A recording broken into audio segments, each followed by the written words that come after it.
안녕하세요, 파트입니다. 이번 영상은 와인 글라스 데이 7회차 영상입니다.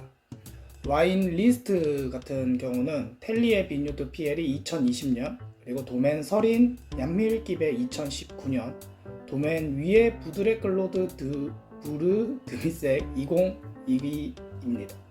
먼저 텔리에 비뉴드 피엘이 2020입니다.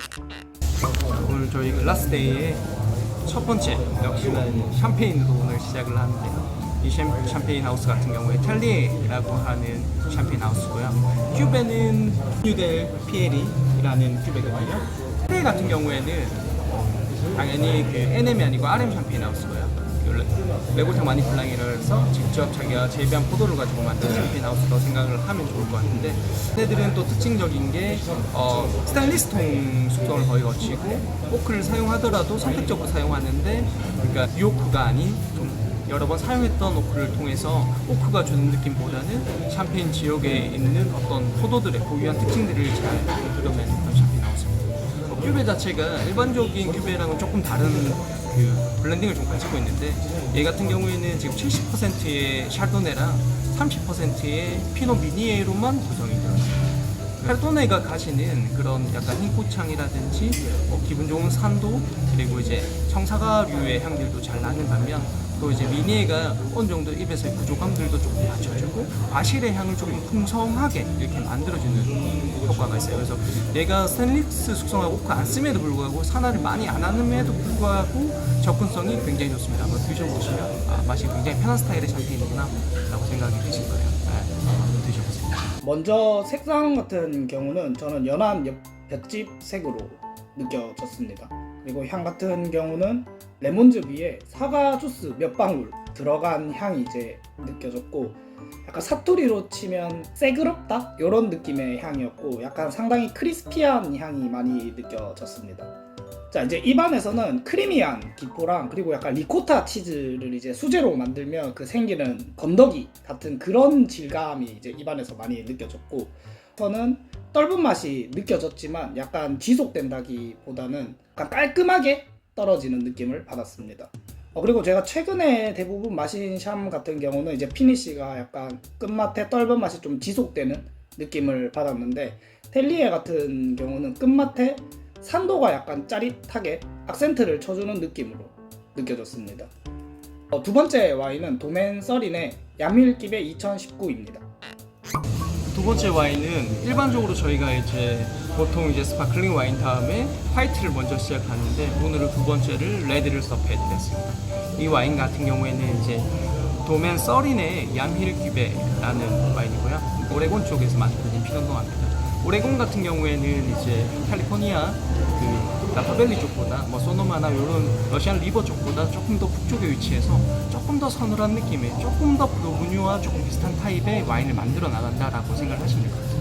그렇다고 해서 그러니까 얘는 블라인드를 하면 브로그뉴다라고 나오진 않아요. 그러니까 미국스러운 색깔을 가지면서 브로그뉴가 줄 수 있는 섬세함까지 같이 조금 받쳐주는 와인이어서 굉장히 마시기 편하고 기분 좋은 와인이라고 생각이 들고, 바실의 느낌들이 굉장히 잘 사라져 있어서 피노누아를 조금 소개하고 싶은 분들에게 이 큐베를 좀 소개해드리면 굉장히 피노누아를 좋아하지 않을까라고 생각하는 그런 와인입니다. 테이스팅 한번 해보세요. 네. 색상은 전체적으로 루비색이었는데 저는 약간의 보랏빛도 조금 보이는 느낌을 받았고요.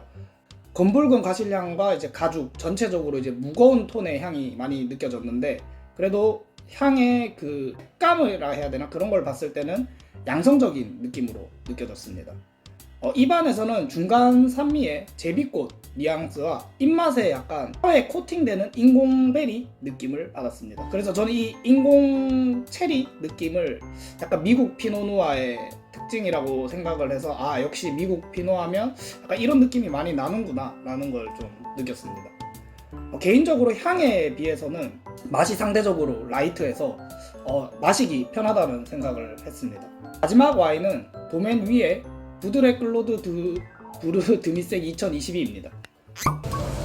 루아르의 불굴의 지역의 탑 생산자 도멘 위에의 클로드 부르 드미색 2022입니다.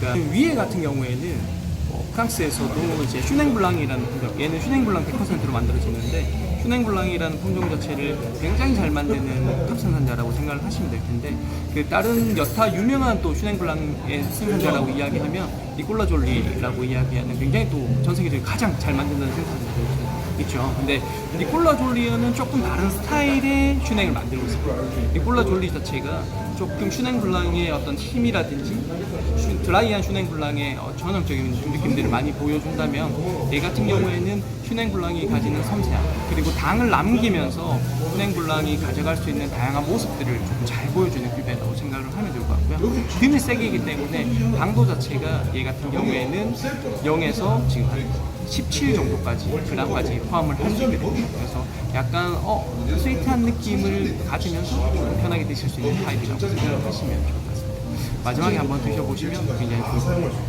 테이스팅 한번 해보시죠. 먼저 색상 같은 경우는 이제 골드색으로 좀 보였고 향 같은 경우는 열대과실 그리고 꿀 뉘앙스의 단향 그리고 귤이나 오렌지 그리고 약간 선키스트라는 스티커가 붙어있는 그런 시트러스 향이 많이 느껴졌습니다.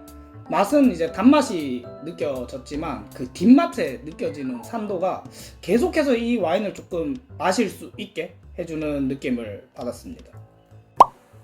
그래서 이번 7회차를 마셔보고 느낀 키워드는 마시기 편하다로 정의할 수 있을 것 같습니다.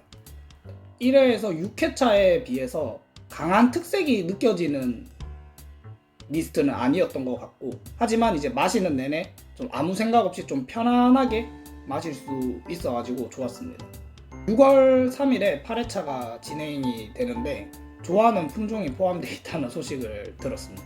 그래서 살짝 정말 기대가 되고요. 또 8회차에 그 품종이 어떤 퍼포먼스를 보여주는지 기대를 하면서 영상을 마무리하도록 하겠습니다. 영상 시청해주셔서 감사합니다.